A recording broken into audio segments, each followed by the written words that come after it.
Hello, so welcome to this video. So I'm having a few technical problems, but hopefully this video will work. So this is a, well, technologically anyway, this is a video on introducing tensors for physicists. So it's a look at why we use tensors in physics and what kind of bits of physics we can do with them, why they appear in so many places.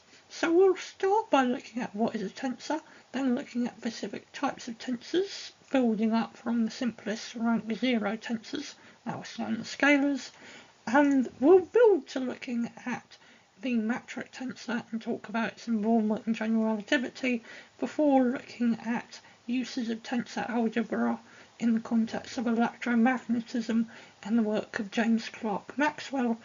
So tensors, as a brief introduction, are very useful because a tensor equation is an equation that is true no matter what coordinate system we express the components of that equation in. In other words, if the equation is true in one coordinate system, it will be automatically in another. And this is very important because the equations we have in physics shouldn't depend on the fairly arbitrary decision of what coordinate system we express the equations in. I mean, sometimes it might be easier to express or use the equations if we use a particular coordinate system, but if we use another, the equation shouldn't end up predicting something fundamentally different. So the laws of physics as equations are naturally tensor equations, and therefore are written in terms of objects called tensors. And this idea of them not depending on a coordinate system is very useful if we're looking at general relativity, such as the work of Albert Einstein, but also because all fundamental equations are tensor equations, they're very useful if we're looking at kind of fundamental forces such as the electromagnetic field, which builds on, at least the mass of this builds on Maxwell's equations. And Maxwell is the guy with that very envious beard you can see on the screen, which I always wish I could grow my beard into, but fairly unlikely to be able to, unfortunately. So we'll come to kind of the work of tensors in relation to electromagnetism at the end, but ultimately tensors are important in physics because physics describes the world in fundamentally tensor equations.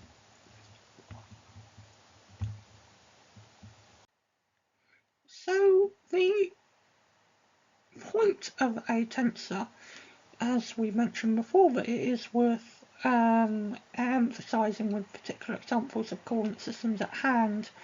A tensor equation is an equation which, if true in one coordinate system, will be true in any coordinate system. Now, there's a bunch of coordinate systems we might want to use in physics. And we want coordinate systems because we often want to express, for example, things like vectors. And vectors are very important because we have things like velocity, we have other types of vectors, which we'll look at in this PowerPoint or this YouTube video. But vectors are very useful quantities. And vectors have components, and when writing a vector, we write usually explicitly the components of a vector, but that always relates to a coordinate system. So we naturally have mathematical objects in physics which have components which depend on a coordinate system, and so it's very important when we write an equation of what's going to happen that the equation remains true even when the coordinate system and therefore the kind of components will change. We essentially want the new components to be equivalent to the old components. And we'll go into the details of how that works and thus thinking of vectors as tensors later on. But the key thing is kind of we have a mixture of coordinate systems we might use in physics, and our laws of physics shouldn't depend on the coordinate system chosen. A couple of fairly popular coordinate systems are the Cartesian coordinate system and the spherical polar coordinate system. So the Cartesian coordinate system is where we have our three axes, x, y, and z. And we can kind of think of that as a grid, or a combination of, if you like, three planes, where the planes are coloured kind of rectangles there. And this is the coordinate system you start with in school, and this is not too common in nature. However, this does have kind of uses, particularly if we're thinking of a two-dimensional version of it, you know, where we have kind of each coordinate has an x and y component. That is very useful. So the Cartesian coordinate system is useful less in 3D, but particularly in 2D, and even in 3D it has some applications. But when it's talking about 3D, a much more common one to use is the spherical polar coordinate system. And this is useful because most forces and fields depend on radial distance, and in some cases also in angular positions. You know, the angular position of one thing relative to another. So it's a lot more common in nature to actually use, well, nature means that it's much more common for physicists to use spherical polar coordinates, where each point in space is defined by the radial distance from the centre and two angles that describe the orientation of a vector or an arrow linking the origin to that point. So those are a couple of coordinate systems we might use. But if an equation is true in one, it should be true in another, and that might sound obvious, but it isn't mathematically obvious anyway. Because as we can see here, these two coordinate systems are very different. One, for example, makes reference to angles, the other one doesn't make reference to angles at all. And now, so what we're going to do is, using this background of what a tensor equation is and why tensors are important, and also why stating something is a tensor is not trivial matter, we're going to look at rank 0 tensors, then we're going to use it to build rank 1 tensors, then we're going to move on to rank 2, and then finally look at an application in terms of electromagnetism. So the simplest type of tensor is one that doesn't have any components, and therefore doesn't have components that can change when we change the coordinate system. And the mathematical object that fits this very neatly is the scalar. A scalar is a quantity that is described by, if you like, a single number, usually. Things like the mass of a cup. That's an example of a scalar. And scalars don't traditionally make any reference to a coordinate system, so naturally, if an equation is expressed solely in terms of scalars, if it's true in one coordinate system, it will be in any other. Hence, a scalar is a tensor. And because a scalar doesn't have any components, we don't need any indices to know where the components go, because there are no components to speak of. So we call it a rank 0 tensor. It's the simplest kind of tensor because it's a tensor because it doesn't transform at all when we change the coordinate system. And then later we'll look at tensors which do change, but change in such a way that the new components are equivalent to the old components, and they're a fair bit more complicated. But a scalar is a fairly straightforward one because it doesn't change at all when we change the coordinate system. And an example of a scalar is the temperature. So at each point in space we can consider what the temperature will be. And then we can think of, well, if we collect all the information about the temperature at all points in space together, what do we get? Well, we get something called a scalar field. It's a scalar field because it's a field of scalars. That is, it's a collection of the scalar value of something at all different points in space. So, you know, if you want to know the temperature in a room, you would look at the scalar field, the scalar temperature field for that room. So we can have scalars or scalar fields, but those are examples of tensors. Now we're going to have a look at how we can start to advance to more complicated tensors in the next part of this video. So we said that a scalar is a tensor. So our next place to go might be to think of, well, what do we construct? Or in other words, what can we in a sense break down a scalar into? Well, one way we can get a scalar one way we can get a scalar, I'm jumping ahead of myself, is by multiplying two vectors together in something that's called the scalar or the dot product. And this will always return a scalar. And therefore the dot product of two vectors, or in other words, the scalar product between two vectors, is an example of a tensor equation, so we might start to think that vectors should be a tensor. They definitely are in the case of the scalar product, but more generally we'll have to be more careful. Now, to produce a scalar, if we think about the rules of matrix algebra, and we consider vectors as, if you like, we work with vectors in the same way we would work with other matrices, then the rules of matrix algebra tell us that to multiply two vectors together, one will have to be a row vector and the other one will have to be a column. And it turns out we have to multiply them in specific order in linear algebra. If we use a matrix multiplication to end up with a scalar rather than a matrix, but that's going off track. The key thing is, to get a scalar, we need a row vector and a column vector. We can't have two row vectors and we can't have two column vectors. And what that might suggest is that a scalar is the product of two different types of vectors. And indeed it will turn out that that's true, and we'll see examples of those on the next slide. So we can think of a scalar S as the product of one type of vector with another type. Now the first type is a covariant rank 1 tensor. It's a rank 1 because there is one index telling us where the component goes or where it is in the expression of our vector.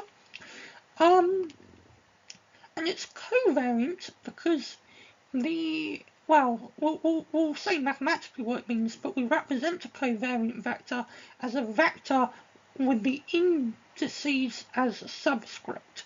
So mu is on the bottom. So v mu with mu on the bottom is a covariant vector. But v mu with mu on the top is a contravariant vector. And these are two different types of vectors, and the next slide will come on to why they're different and examples of them. Now, to ensure that, well, as we've said, we guarantee in the case of if we have vectors where we're taking the scalar product between them, that equation by definition will always be a tensor equation because it produces a scalar which is a tensor and is, as we've said, invariant under a change of coordinate system. So the scalar product is guaranteed by definition of producing a scalar to be a tensor equation. But if we've got an equation that involves vectors that doesn't reduce to the scalar product, we have to be a lot more careful. And really what we want is when we transform the components into the new components, if we're changing the coordinate system, we want the new components to be equivalent to the old components. And it's that condition which is mathematically formalized by essentially the kind of like chain rule from calculus. If you've done differentiation in calculus, you'll be familiar with the chain rule. It's really the chain rule, this requirement, that really tells us whether a component with an ordered list, well, whether an object with an ordered list of components is actually a tensor or not.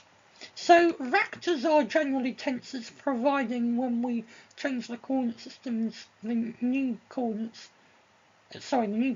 are equivalent to the old components. And that is mathematically justified by a transformation law that depends upon the chain rule, which we'll see in the next slide. And we'll also see that covariant rank 1 tensors transform differently than contravariant rank 1 tensors, justifying a mathematical distinction between these two types of vectors. So now we're going to think about examples of rank 1 tensors, in other words vectors, and we're going to make a distinction between contravariant and covariant vectors. So we'll start with what will turn out to be contravariant vectors. So an example of this is velocity. Now we can think of velocity as a tangent vector to a curve, where the curve represents the path a particle travels or its trajectory. Now velocity is a tangent vector because the velocity of a particle always points in the direction it is travelling at that point on the curve. So the vector representing velocity will always be a tangent vector to the path at that particular point.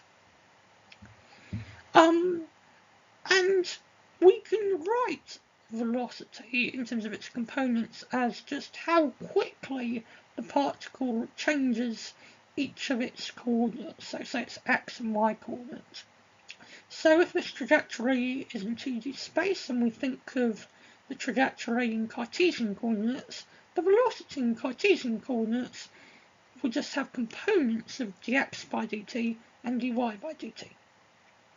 Now if we want to represent this using tensor algebra, we can say the μth component of our velocity is just the μth coordinate differentiated with respect to time. Now an important thing is in tensor algebra where you see x with a index, as a subscript or superscript, the x just means a generic coordinate. So x mu is the μth coordinate in our coordinate system. So x mu isn't necessarily referring to the Cartesian x coordinate, it just means the μth coordinate in our coordinate system. So for example, if we take the first component to be the 0th component, then x0 would be x, the x1 would be y. So that's an important distinction to make here. Now we can use the chain rule to see what the new components would be of our velocity in, say, spherical polar coordinates or in a different coordinate system. And for a different coordinate system, we'll think of its components as the mu primed components. So you'll see a prime or a dash when we're referring to the new coordinate system. And so our components of our velocity vector in our new coordinate system will be given by the bottom equation. And this is justified by the chain rule. And an important thing here is you see that to get the new components, we are having to differentiate our new coordinate by our old coordinate. And so the new coordinate goes on top. Or is the thing that we're differentiating the thing that we're differentiating. We're not differentiating something with respect to that. So that's an important note to make, and we'll see with covariant vectors we'll actually get x mu prime on the bottom instead of on the top. So this equation we have here at the bottom actually is the equation that defines a contravariant rank 1 tensor. If there is an object that transforms according to this equation, then by definition it is a contravariant rank 1 tensor. And it comes from the chain rule, and the chain rule ensures that the new components of our tensor will be equivalent to the old components. Now we're going to have a look at a different type of rank 1 tensor, a covariant rank 1 tensor. So before I mentioned scalar fields, like the field referring to the temperature at all points in a room, well, we can think about, well, if we look at a point in the scalar field and we ask, in what direction does, say, the temperature change most quickly, we'll have a vector associated with that point. And if we put all those vectors together, we end up with a vector field. And we call this vector field the gradient of the scalar field, because it measures how quickly the scalar field changes. Now, traditionally, we use phi to represent the scalar field. And the gradient of the scalar field is written in notation as an upside down triangle next to phi, or in other words, nabla phi, if you want to use the technical words. And we can see that the gradient of a scalar field, each of its components just measures how quickly the scalar field varies with respect to a particular coordinate. And we can see that an expression for each component of this vector field, the gradient of the scalar field, is given by the mute component is just the partial derivative of the scalar field with respect to the mute coordinate. Now, an important thing to note here, and we can immediately see that this is a quite different kind of vector to our velocity, for example. An important thing to note is that for the gradient of a scalar field, we're differentiating a scalar with respect to a component in our coordinate. Well, we're differentiating the scalar field with respect to a coordinate in our coordinate system, whereas for velocity we were differentiating a coordinate in our coordinate system with respect to a scalar. So we can see that there's something quite different about these two kinds of vectors. And indeed, if you use the chain rule, you'll see for vectors like the gradient of a scalar field, it transforms according to the bottom equation. And we can see that those two equations are different. We can see that our bottom two equations are different, i.e. how a covariant and contravariant vector transform are different. Not just because the mu's are in different places, but because for a contravariant vector, say for velocity, the old coordinate is on the bottom and the new coordinate is on the top when we're doing our partial derivatives. Whereas for our covariant vector, the new coordinate is on the bottom and the old coordinate is on the top. So clearly rank 1 tensors, there's one rank 1 tensor that transforms differently to another type of rank 1 tensor. And indeed, if you put these two things together, how a covariant and contravariant vector transform, you'll see and be able to prove to yourself that indeed the scalar product does not depend upon the coordinate system. That is, v mu, that is kind of if we take the scalar product between our primed vectors and the scalar product between our non-prime vectors, we'll get the same thing. But I'll leave that to the exercise for the listener if you are interested and want to do a bit of a calculation. We'll now move on to rank 2 tensors. Now we've looked at examples of rank 1 tensors. So we've looked at rank 1 tensors, and we said rank 1 tensors are represented as a vector, and that's because to know where a component goes in a vector, we just have to have one index telling us where to put it. But we can also have tensors which have more than one index. So we need more than one index to know where the component goes. And the next one up from a rank 1 tensor would be a rank 2 tensor. So it's a mathematical object where to know where a component goes, we need two numbers, or two indices. And so a natural representation of a rank 2 tensor is a matrix. And we know that a matrix can transform one vector into another via rules of matrix algebra. Indeed, that's one of the main uses of matrices is in rotations, where you rotate one vector into another. So matrices are mainly used because of their ability to turn one vector into another. And we know that vectors are rank 1 tensors.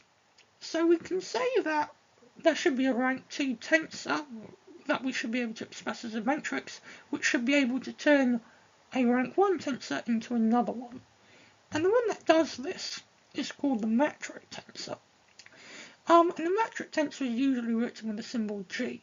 And we can see that if we have a space and we give that space a metric, the metric tensor will be able to turn a contravariant vector in that space into a covariant vector. And also the inverse of the metric will be able to turn a covariant vector into a contravariant vector. So the metric tensors allow us to jump between covariant and contravariant vectors. And that's very useful, because often when we have a space, the kind of vectors we're dealing with are all naturally contravariant a lot of the time.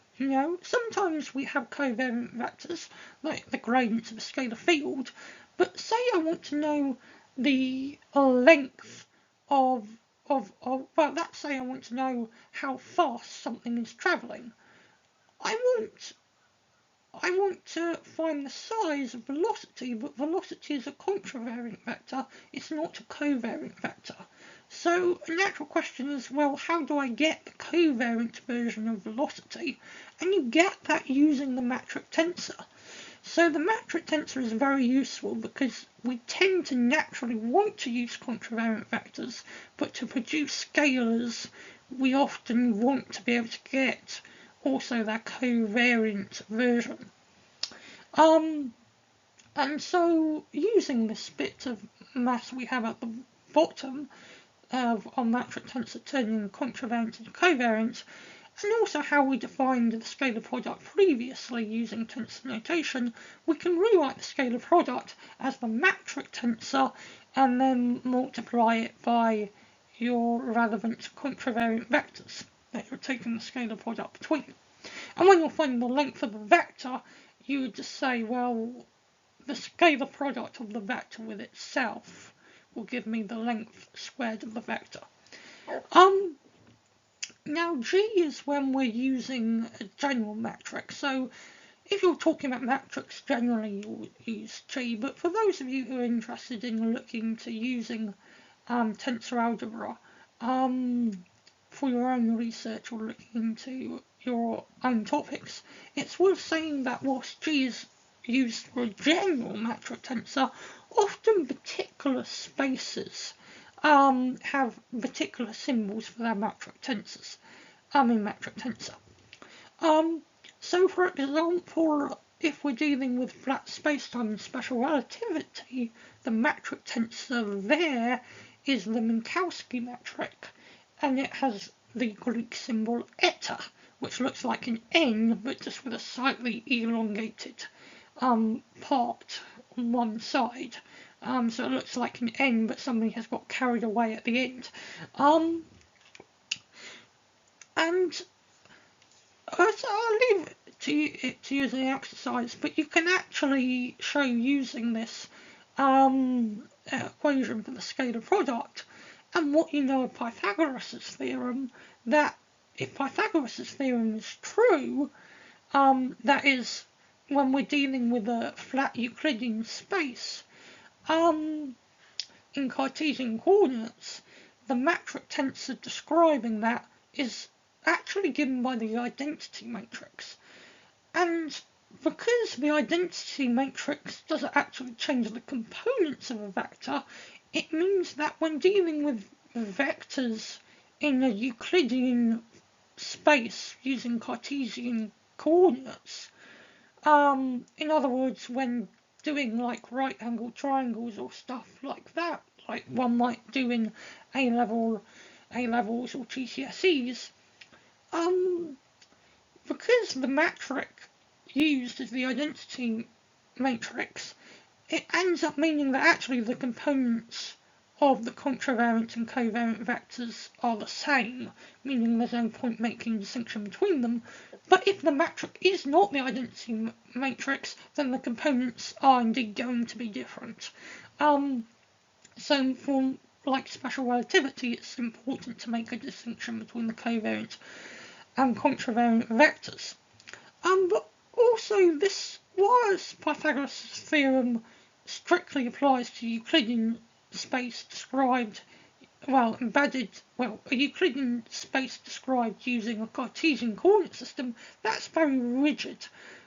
We want in physics an equation that can give us a scalar representing, say, the square of the length of a vector that doesn't depend upon the coordinate system or even the space. But given what we've said about tensor equations, we can go, well, if this equation we've got for the scalar product here is true in one coordinate system, it will be true in all coordinate systems. So this equation for the scalar product actually helps us define the length of a vector in any coordinate system, and therefore is extremely useful, particularly in things like general relativity, because in general relativity, because space is curved, or I should say space-time is curved, any coordinate system we would pick would be a bad coordinate system because it would start morphing as we moved across this space-time due to the curvature of this space-time, and so there's no real good coordinate system to use, and so we want an equation that works irrespective of coordinate systems and isn't tied to coordinate systems, so defining the scalar product this way is crucial in general relativity, hence why the metric tensor is of absolute vital importance in general relativity, even though, as I say, it has uses just in terms of making the maths less kind of pedantic about exactly what space or coordinate system you're using. So we've talked now about the uses of tensors, both everyday examples of tensors like the temperature, also velocity, but we also then moved on to kind of talking about rank 2 tensors and bringing it into the discussion of more modern physics, such as talking about general relativity. Now we're going to explore another use of kind of tensors, although this use is more for writing a bit of physics very concisely, although writing it so concisely does actually help us use it very easily in relation to other bits of physics, and so it is actually a very useful thing to do beyond just being pretty in itself.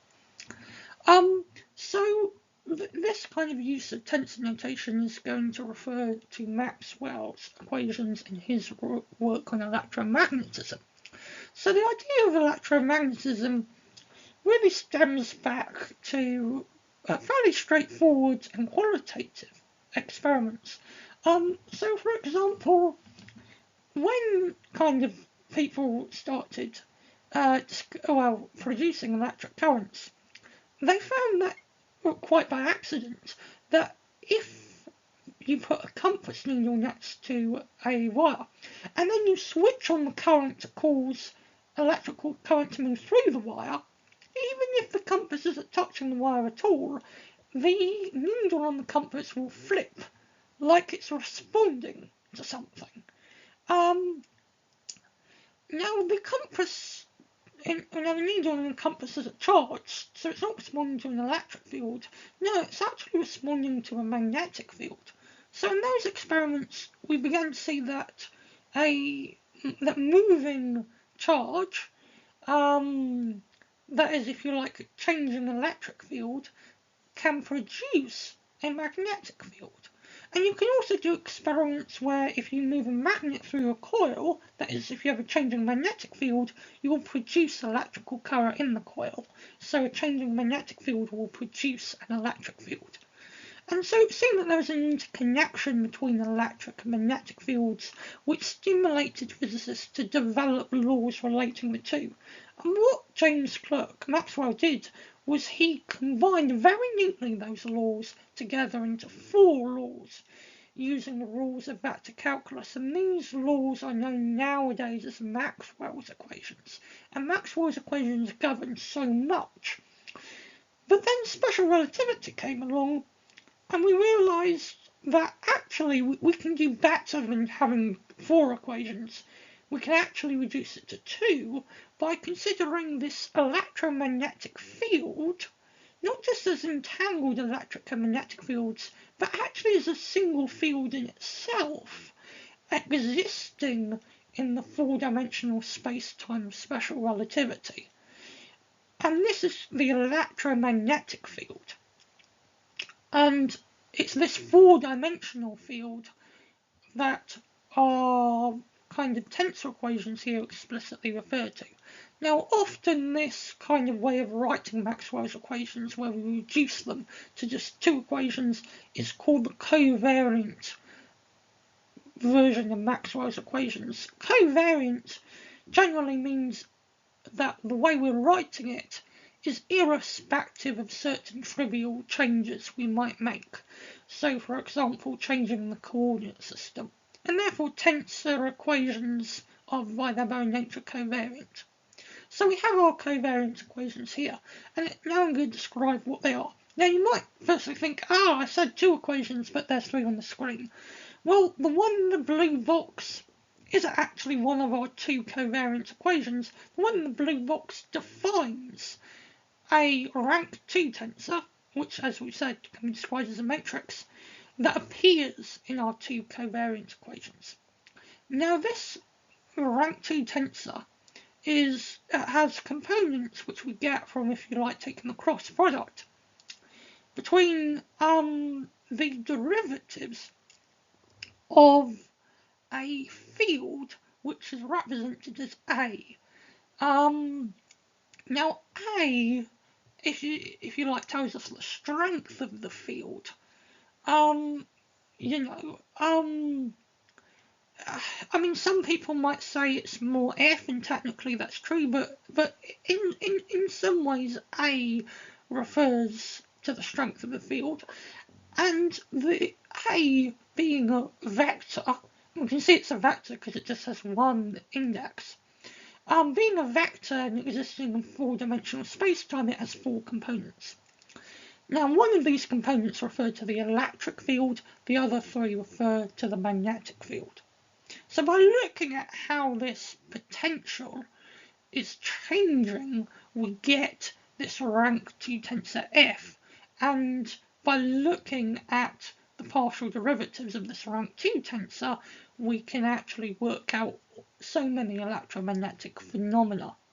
Now we can't reduce these 2 equations we've got here into a single one, because actually we need to, because they're serving very different roles. So on our right-hand side, our right-handmost equation, we have something that ends in J nu. And J is a source term. So what this is telling us is about fields that are created by objects, say with charge or electric current. So not about how the fields do anything when they're travelling through free space, but about the creation of the fields themselves. And J, again, is a vector with 4 components. And one of these components refers to the charge density, and that tells us about the electric field produced. The other three refer to the current density, and that tells us about the magnetic field produced. And then the other of our covariance equations ends in 0. And this is important because there are certain kind of bits of our equation which aren't really referring to source terms much, really, if you like. An example is that the divergence of the magnetic field is equal to 0, and that's something you can get from this covariance equation. And this equation, and the divergence being 0, is important because it forbids the existence of monopoles, that is, say, magnets with a north pole but not a south pole, or south pole but not a north pole. It essentially says if you have a magnet, there has to be a north and a south pole.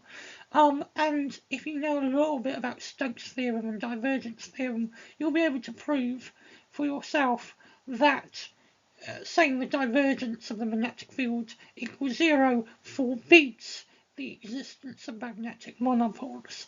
I could go into it here, but it wouldn't really add much, but go into the maths. The core idea is kind of, one doesn't really need the maths per se, but is worth saying that that statement can be derived from this equation. Now, if we're talking about kind of applications of electromagnetism, and therefore phenomena which are predicted by these two equations, there's a huge amount. One could write thousands of pages on this. But I'm just going to talk about a couple here. So, one is the Earth's magnetic field. So as the Earth is spinning, due to the iron in the core, it's creating this magnetic field. And this magnetic field is predicted by our covariance equations, and this magnetic field deflects charged particles from the sun, which, due to having very high energy, could actually be quite damaging to life on Earth if they were not deflected. So your continued existence is, and the sustainment of life on Earth is partly down to these two equations. But another application is the dispersion of light. So when we put white light through a prism, it splits up into different colours. And that's because white light is made up of electromagnetic waves of different wavelengths, and different wavelengths correspond to different colours.